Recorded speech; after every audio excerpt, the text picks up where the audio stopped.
निधि के देवर की शादी थी। भाग दौड़ करके वह सब रिश्तेदारों की आवाभगत में लगी हुई थी। उसकी सासू माँ थी नहीं। घर में सिर्फ उसके ससुर, पति और देवर ही थे। सब लोग निधि को बहुत मानते थे और उसे अपनी पलकों पर बिठाकर रखते थे। निधि भी सबका बहुत मान सम्मान करती थी। शादी से महीने भर पहले उसकी बुआ सास आ गई थी ताकि निधि को सारे रीति रिवाज समझा सके और निधि भी पूरे दिल से सारे रिवाज निभा रही थी। वह शादी के सब कामों के साथ साथ अपनी 3 साल की बेटी रूही को भी संभाल रही थी। बुआ सास तो उसकी प्रशंसा करते नहीं थकती थी। गोरा रंग, बड़ी बड़ी आंखें और लंबे लहराते बाल सबको एक नज़र में ही भा जाती थी। निधि को अपने पास बुलाकर बुआ जी बोली, निधि बहू, तुम पर तो पूरा विश्वास है मुझे। तुमने अच्छे से घर को संभाल लिया है। अब देखो दूसरी बहुरिया कैसी आती है, वह सबसे मिलकर चलती है कि नहीं। आप चिंता ना करें बुआ जी, सालू बहुत प्यारी है और उसका व्यवहार भी बहुत अच्छा है। वो सबसे मिलकर ही चलेगी। निधि ने जवाब दिया। धीरे धीरे सब रिश्तेदार आ गए और खूब धूमधाम से निधि के देवर अनुज की शादी हो गई और शालू बहू बनकर घर में आ गई। लेकिन शालू ने देखा कि घर में हर कोई सिर्फ निधि निधि की रट लगाए रखता है। सब उसकी तारीफों के पुल बांध रहे थे। यह देखकर शालू को थोड़ा अच्छा नहीं लगा। कुछ दिन बाद एक एक करके सब रिश्तेदार वापस लौट गए। अब घर पहले की तरह चलने लगा। निधि के ससुर जी, उसका पति प्रतीक और देवर अनुज सुबह सुबह ऑफिस चले जाते। अब घर में सिर्फ निधि और शालू ही रहते। निधि अपनी देवरानी शालू को अपने घर के तौर तरीके समझाती और सबकी पसंद और नापसंद के बारे में बताती। शालू को भी अपनी जेठानी से बात करके अच्छा लगता। दोनों घंटों बातें करती रहती। लेकिन जब शाम को सब लोग घर आते तो सबकी जुबान पर सिर्फ निधि का नाम होता। ये देखकर शालू को निधि से थोड़ी ईर्ष्या होने लगी। लेकिन इन सब के बीच निधि की बेटी रूही अपनी चाची से काफी घुल मिल गई थी। पूरा दिन वह अपनी चाची के साथ खेलती रहती थी और शालू भी उसको बहुत प्यार करती थी। फिर एक दिन शालू ने घर में सबको खुशखबरी दी। इस दौरान निधि ने उसका खूब अच्छे से ख्याल रखा और नियत समय पर शालू ने एक प्यारी सी बेटी को जन्म दिया। घर में सब खुश थे। नन्ही परी का सबने खूब धूमधाम से स्वागत किया। शालू भी ऐसा परिवार पाकर खुद को खुशकिस्मत समझ रही थी। अब धीरे धीरे शालू की बेटी 2 साल की होने को आई थी। घर की दोनों बच्चियां साथ साथ खेलती और साथ साथ खाती। ऐसे ही समय बीत रहा था कि एक दिन निधि चक्कर खाकर गिर पड़ी।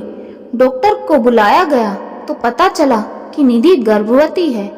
घर पर सब बहुत खुश हो गए थे।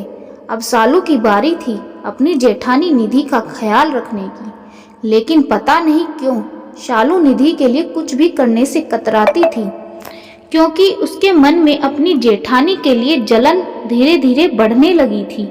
निधि हर तरह से उसे अपने से आगे ही दिखती थी, चाहे रूप रंग हो, व्यवहार हो। फिर एक दिन शालू की बड़ी बहन उससे मिलने उसके ससुराल आती है। दोनों बहनें कमरे में बैठकर बातें कर रही थी। निधि भी उनके साथ ही बैठी थी। लेकिन किसी काम से निधि को बाहर जाना पड़ा।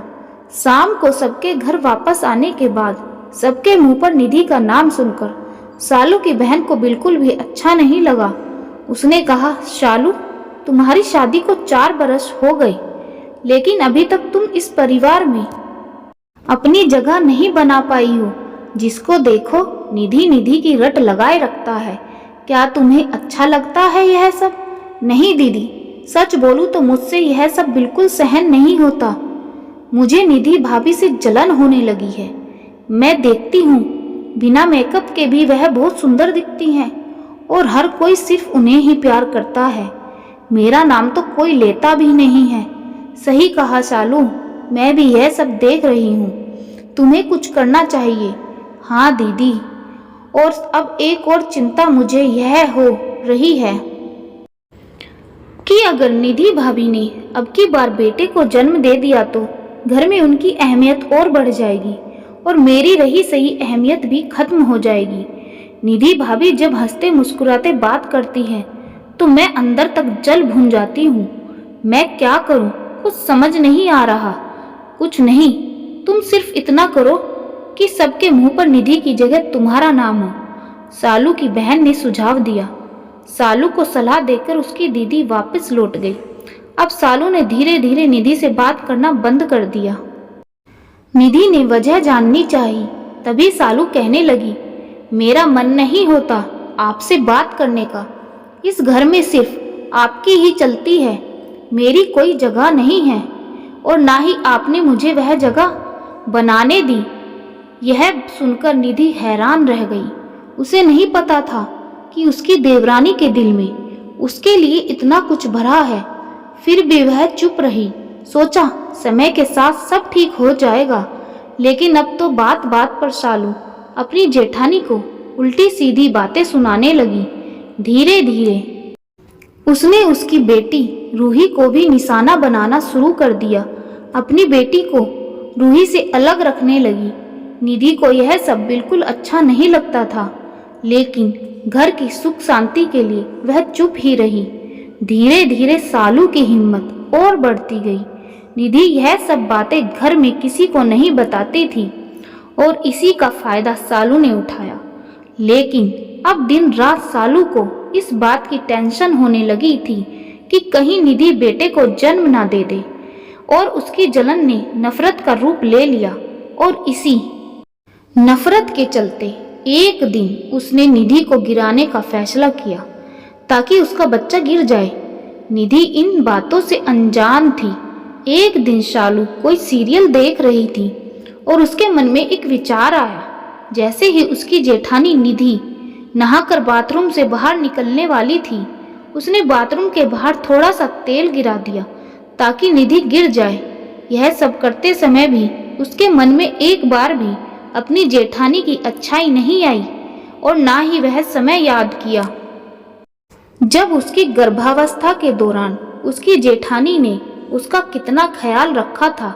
उसके दिल में तो सिर्फ नफरत ही नफरत भरी थी। जैसे ही निधि नहाकर बाहर निकलने लगी, उसी दौरान उसके पति का उधर से गुजरना हुआ। निधि गिरने ही वाली थी कि उसके पति प्रतीक ने उसे संभाल लिया, लेकिन फिर भी निधि को झटका लगा और वह दर्द से चिल्लाने लगी। प्रतीक उसको लेकर तुरंत हॉस्पिटल में भागा। डॉक्टर को आनन फानन में निधि का ऑपरेशन करना पड़ा, क्योंकि उसके बच्चे की जान खतरे में आ गई थी। घंटों की मशक्कत के बाद निधि ने एक बेटे को जन्म दिया। घर पर सब बहुत खुश हुए। निधि भी बहुत खुश थी, लेकिन अभी उसके दिल और दिमाग में कुछ और ही बात चल रही थी। 2 दिन बाद वह अपने बेटे को घर लेकर आई। जैसे ही सालू उसके पास आई, निधि ने कहा, सालू, मैंने तुम्हें अपनी छोटी बहन की तरह समझा, पर मुझे नहीं पता था कि तुम्हारे मन में मेरे लिए इतनी ईर्ष्या भरी है। तुम्हें मुझसे इतनी नफरत हो गई कि तुमने मेरे बच्चे को गिराने की साजिश रच दी। नहीं भाभी, आपको गलतफहमी हुई है। मैंने ऐसा कुछ भी नहीं किया, सालू ने नजरें चुराते हुए कहा। तुमने जब बाथरूम के बाहर तेल बिखेरा था और उसके ऊपर जब मैं फिसली थी, तो तुम वहीं दरवाजे की साइड में खड़ी थी। गिरते गिरते मैंने तुम्हारे चेहरे की वह कुटिल मुस्कान देख ली थी। तुम्हारे मन में नफरत इस कदर भर गई कि तुम एक नन्ही सी जान को मारने पर तुल आई। अपनी ईर्ष्या और जलन की वजह से तुम बहुत नीचे गिर गई सालू। अब तक मैं सब सहन कर रही थी। सोचा था कि तुम सुधर जाओगी। मैं इस घर के हिस्से नहीं होने देना चाहती थी, लेकिन अब मुझे लगता है कि ऐसे रिश्तों से दूर हो जाना ही बेहतर है, जहां पर लोग अपने स्वार्थ और जलन के चलते एक दूसरे को नुकसान पहुंचाएं। तुम अपनी नफरत में इतनी अंधी हो गई कि तुमने सब कुछ भुला दिया। अब हमारा साथ रहने का कोई मतलब नहीं है। बेहतर होगा कि हम सब दूर दूर रहें। भाभी, मुझे माफ कर दो, मुझसे बहुत बड़ी गलती हो गई। आगे से ऐसा कुछ भी नहीं होगा।